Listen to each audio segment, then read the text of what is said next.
تو یہ بڑی بات ہے، اور اللہ رب العزت نے اپنی کتاب کے اندر صرف 25 نبیوں کا تذکرہ کیا، ان میں سے اگر کسی نبی کی صفت اور خصلتوں کا سب سے زیادہ تذکرہ تو یہی ہے۔ نام کے اعتبار سے موسیٰ علیہ السلام کا نام بہت زیادہ بار آیا ہے، لیکن کسی کی خصلت، خصوصیت، کیریکٹرسٹکس، خاصیتوں کے تذکرے اگر آئے کہ وہ منیب تھا، قلب سلیم کا مالک تھا، شاکر تھا، اوہ تھا، خلیل تھا، قانت تھا، اگر یہ صفتیں آپ کو دیکھنا ہے تو وہ ابراہیم علیہ السلام کے بار بار اللہ نے آپ کی صفتوں کا تذکرہ اپنی کتاب میں کیا۔ تو گویا ابراہیم علیہ السلام نے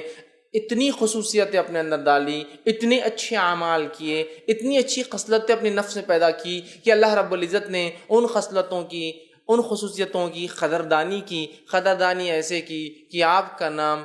اپنی کتاب میں لے لیا۔ اور جب اللہ رب العزت اپنی کتاب میں کسی کی خصوصیت کا تذکرہ کر رہا ہے، میں سمجھتا ہوں اس سے بہتر اور اس سے مضبوط گواہی اور کسی کی نہیں ہو سکتی، اور اس سے بہتر کوئی آدمی نہیں ہو سکتا کہ جس کی خصلتوں کی، صفات کی، کیریکٹرسٹکس کی، خصوصیتوں کی، حسن اخلاق جس کو کہیں گے، اچھی عادتوں کا تذکرہ اللہ نے کیا، وہ ہے ابراہیم علیہ السلام۔ تو اللہ نے اتنی قدردانی کی آپ کی ان اچھی صفتوں کی کہ قیامت تک آنے والے لوگوں کے لیے ان صفتوں کو اپنی کتاب میں بیان کر دیا۔ اب جب بھی اللہ کی کتاب ہم پڑھتے ہیں یہ صفتیں ہمارے سامنے آتی ہے، اور یہ انبیاء علیہ السلام جو محمد صلی اللہ علیہ وسلم سے پہلے گزرے، یاد رکھیں ان انبیاؤں کے واقعات سے ہمیں عبرتیں اور نصیحتیں اور ان کی حکمتوں کو ہم کو فالو کرنا ہے، چلنا ہے، اس لیے کہ یہ بات اللہ رب العزت نے اپنے آخری نبی کو اپنے کلام میں سورہ انعام سورہ نمبر 6 آیت نمبر 90 میں فرمائی اور کہا اولئک الذین ھدی اللہ فبہداہ مقتدی، اے نبی آپ سے پہلے کے انبیاء ہدایت پر تھے، آپ ان کی ہدایت کی پیروی کیجیے۔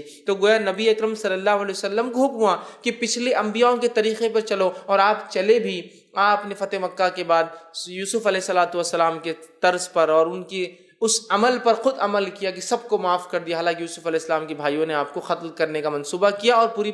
قتل کے ساتھ ساتھ پوری تیاری کر کے کوشش بھی کی، لیکن اللہ نے بچا لیا، حالانکہ وہ بھی قتل کے مستحق تھے، پھر بھی آپ نے معاف کر دیا۔ اللہ کے رسول نے سارے مشرکین مکہ کو معاف کر دیا۔ کعبے میں جانے کے بعد آپ نے وہ عمل کیا جو آپ کے باپ ابراہیم علیہ السلام نے کیا تھا، بتوں کو اٹھا دیا،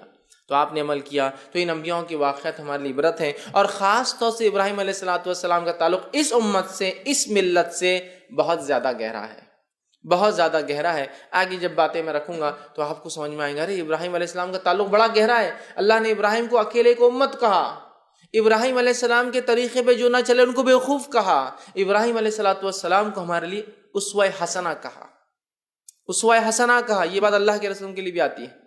تو گویا یہ نبی کا اتنا خاص، اتنا گہرا تعلق ہے اس امت سے، اس کی کوئی انتہا نہیں۔ اسی لیے بہت ساری باتیں آپ کے زمانے کی آپ نے جو کی اس امت کے لیے بھی باقی ہے، چاہے وہ قربانی کا معاملہ ہو، مقام ابراہیم پر نماز پڑھنے کا معاملہ ہو، اسی طرح حج کے بہت سارے ارکان کا معاملہ ہو، اسی طرح جمرات میں کنکریاں مارنے کا معاملہ ہو، بہت ساری چیزیں ابراہیم علیہ السلام کی اس امت میں اللہ نے کنٹینیو رکھی، اس لیے کہ اس امت کا بڑا گہرا تعلق ہے ابراہیم علیہ السلام سے، جو کہ ابو الانبیاء ہے، اللہ کے ابو الانبیاء، نبیوں کے باپ ہے، امام ہیں انسانوں کے، خلیل اللہ کے، اور بہت ساری صفتوں کے مالک تھے۔ تو ہمیں بھی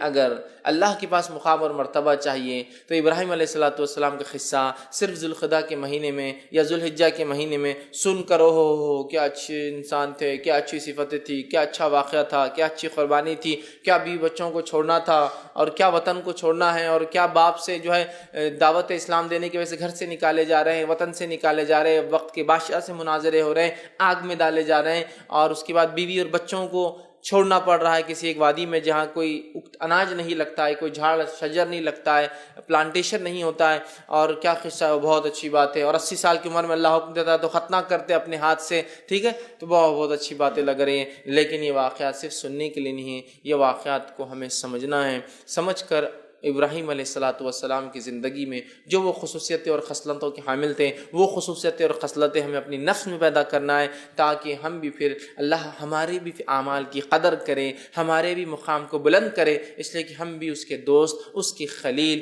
اس کے جو ہے ایک بہت بزرگوار اولو العزم پیغمبر کے طریقے پر چل کر آئے ہوں گے، یاد رکھیے۔ اور اللہ رب العزت جب کوئی صفتیں بیان کرتا ہے، یہ صفتیں اللہ کے رسول صلی اللہ علیہ وسلم کی بھی ہمیں لینا ہے، سنت وہی ہے، لیکن اس کے علاوہ جتنے انبیاءوں کی خصوص توبہ کرنے والا، اللہ کی طرف رجوع کرنے والا، اللہ کا شکر گزار بندہ، انصاف کرنے والا، یہ صفتیں ہمیں اپنے اندر بھی ڈالنا ہے، اس لیے کہ یہ انبیاء یہ ہمارے لیے ہیروز ہے، یاد رکھیے، یہ انبیاء ہمارے لیے آئیڈل ہے، یاد رکھیے، یہ انبیاء ہمارے لیے رول ماڈلز ہے، یاد رکھیے، انبیاء ہمارے سٹارز ہے، جس کو دیکھ کر انسان اپنا راستہ رات میں نکالتا ہے نا، ستاروں کو دیکھ کر راستے، تو یہ ستارے یاد رکھیے جن سے ہمیں ہدایت لینا ہے، جن کے صفتوں پر ہمیں عمل کرنا ہے، اور جن کے ہدایت والے طریقے جو اللہ نے انہیں سجھائے تھے، جو انہوں نے کی اپنی زندگیوں میں بھی ہمیں لانا ہے۔ گو طریقہ کار محمد صلی اللہ علیہ وسلم کا ہوں گا، لیکن ان کی حکمتیں لی جا سکتی ہے، ان کی صفت اور خصلتیں پیدا کی جا سکتی ہے، اس لیے کہ انبیاء میں